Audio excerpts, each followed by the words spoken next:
तो हेलो दोस्तों, कैसे हो आप सभी लोग। मैं हूँ राज और आज हम जो लाइफ प्रोसेस चैप्टर हमारा कंटिन्यू कर रहे थे, पिछले वीडियो में हमने चालू करा था उसका आज हम कंटिन्यू करेंगे।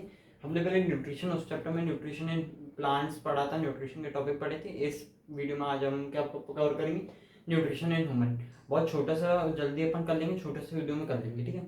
तो nutrition in human, nutrition in human मतलब ह्यूमन के अंदर न्यूट्रिशन कैसे हो रहा है, ठीक है। अब न्यूट्रिशन की डेफिनेशन ये सब मैंने बेसिक से पिछले वीडियो में पढ़ा दी थी।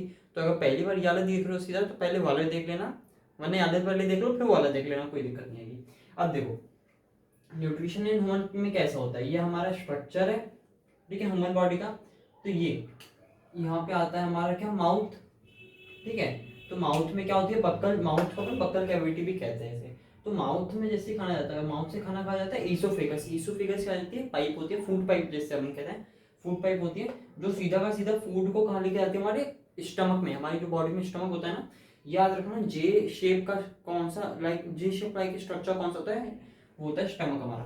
तब स्टमक जो रहता है उसमें ना तीन एंड क्या बोलते हैं, तीन चीजें कंटेन करता है स्टमक, क्या, एचसीएल, पेप्सिन एंड म्यूकस। तो एचसीएल क्या होता है, एचसीएल एसिड होता है, जिससे ना वो हमारे फूड को, जो हम फूड खाते हैं उसको डाइजेस्ट करने में उसको मदद करता है, ठीक है। फिर आता है पेप्सिन। पेप्सिन क्या होता है, पेप्सिन हमारे जो हम खाना खाते हैं तो उसमें जो प्रोटीन आता है उसको थोड़ा डाइजेस्ट करने में मदद करता है। और म्यूकस, म्यूकस एक छोटी सी थिन लेयर होती है हमारे क्या बोलते हैं स्टमक में, इनर स्टमक के अंदर से, क्योंकि जो एचसीएल रहता है वो बहुत ज्यादा एसिडिक एसिड रहता है। तो क्या रहता है ना, अगर वो म्यूकस नहीं रहेगा तो हमारे स्टमक को जला देगा, इसीलिए म्यूकस उसमें रहता है, जिससे हमारे पेट में जलन ना मचे। और अगर कभी कभी आप कहते हो ना एसिडिटी हो गई है, एसिडिटी इसीलिए होती है कि कई कई की जगह जो स्टमक रहता है ना उसमें एसिड के कारण थोड़ी थोड़ी जगह म्यूकस की हट जाती है, तो वहाँ पे आपको जलन टाइप की लगती है, तो उसी को हम एसिडिटी कहते हैं, ठीक है। फिर ऐसी जैसे ही अपना खाना स्टमक से निकला, फिर आता है कहाँ, नीचे की तरफ आ जाए तो उसको वहाँ पे मिलते हैं दो गुंडे। कौन, एक मिलता है लीवर और एक मिलता है पैंक्रियास। तो हम पहले पढ़ेंगे कौन सा, गुंडा नंबर 1 जो है लीवर। अब भाई लीवर में क्या, आपके पास क्या होता है, बाइल जूस रहता है। तो वो कहाँ, बाइल जूस कहाँ स्टोर करता है लीवर, गॉल ब्लैडर में, ठीक है। तो जो लीवर है वो खाने को दो उसमें मदद करता है, क्या, सबसे पहले तो ना ये खाना जो हम खाते हैं उसको अल्कलाइन कर देता है, एकदम बेसिक बना देता है। और दूसरा ये जो वो फैट के मॉलिक्यूल रहता है ना, फैट मॉलिक्यूल, उसको है ना ब्रेक डाउन करके स्मॉल मॉलिक्यूल्स में कन्वर्ट कर देता है, क्या, हमारा बाइल जूस, लीवर हमारी मदद करता है।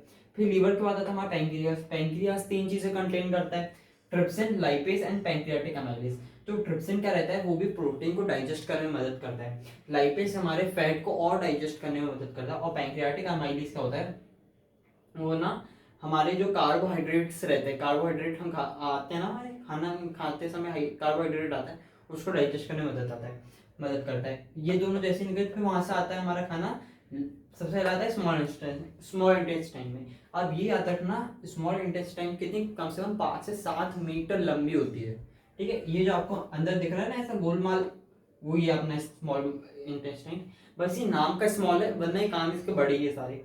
ये 5 से 7 मीटर क्या बोलते हैं वो करता है। अब जैसे खाना स्मॉल इंटेस्टाइन में आता है ना, तो इसके अंदर है ना, यहाँ पे देखो एक है ना फिंगर लाइक स्ट्रक्चर होता है उसके अंदर, हाँ। और ये फिंगर लाइक स्ट्रक्चर आप ये जैसे देख रहे होंगे ऊपर को बबल टाइप होना है, उसके अंदर होती है हमारी क्या, ब्लड वेसल्स। तो ये जो हमारा फूड, डाइजेस्टेड फूड आता है ना, उसको है ना एब्जॉर्ब कर लेता है, ठीक है। डाइजेस्टेड फूड एब्जॉर्ब कर लेता है, ठीक है। फिर वहां से खाना जाता है लार्ज इंटेस्टाइन में। लार्ज इंटेस्टाइन है ना, वहां से जो वाटर बचता है उसको एब्जॉर्ब कर लेता है, और वहां से हमारा जो क्या बोलते, फिर लार्ज इंटेस्टाइन जैसी वाटर क्या बोलते एब्जॉर्ब करा, फिर हमारे से वेस्ट बचता है जो हमारा अपेंडिक्स और एनस के जो उधर से एक्सक्रीट हो जाता है, ठीक है। ये याद रखना, विली, इसको विली कहते हैं, फिंगर लाइक स्ट्रक्चर को विली कहते हैं, स्मॉल इंटेस्टाइन में होता है। ये भी याद रखना, स्मॉल इंटेस्टाइन में 5 से 7 मीटर लंबी होती है।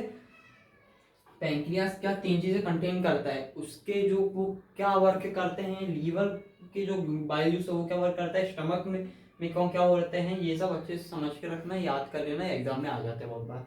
और ये एक हमारे यहाँ पे डायग्राफम होता है जो हमारे बैक साइड में होता है, जहाँ पे हमारे लंग्स होते हैं ना, उसके बीच में, लंग्स और स्टमक के बीच में आता है ये, ठीक है। तो हमारे डायग्राफम में एक मसला आता है ईसोफेगस, ये अपनी फूड पाइप होती है, ठीक है। और ये एकदम स्टेबल नहीं होती, ये ऐसे ऐसे लहराती भी है, जब हमको भाई पता नहीं चलेगा, आपको ये थोड़ी ना पता चलेगा खाना लहरा लहरा के जा रहा है, तो होती है वो। और ये माउथ बक्कल कैविटी, ठीक है। आज की वीडियो में इतना ही, अपन ये वाला वीडियो में मैंने कहा था न्यूट्रिशन एंड ह्यूमन खत्म कर देंगे, खत्म हो गया है। ये वाला हमारा मतलब जो लाइफ प्रोसेस वो 4 पार्ट में डिवाइड है, उसमें से एक पार्ट हमने आज खत्म कर दिया है। अब हम दूसरा पार्ट चालू करेंगे रेस्पिरेशन से। तो जल्दी से जल्दी भाई पढ़ना चालू नहीं करा है तो कर दो, क्योंकि केमिस्ट्री का एक चैप्टर हो चुका है, फिजिक्स का एक चैप्टर हो चुका है, बायो का एक चैप्टर चालू कर दिया है। और अगर कोई दोस्त भी नहीं पढ़ रहा है तो उसको भेज दो, भाई पढ़ लो जल्दी से। ठीक है, थैंक यू।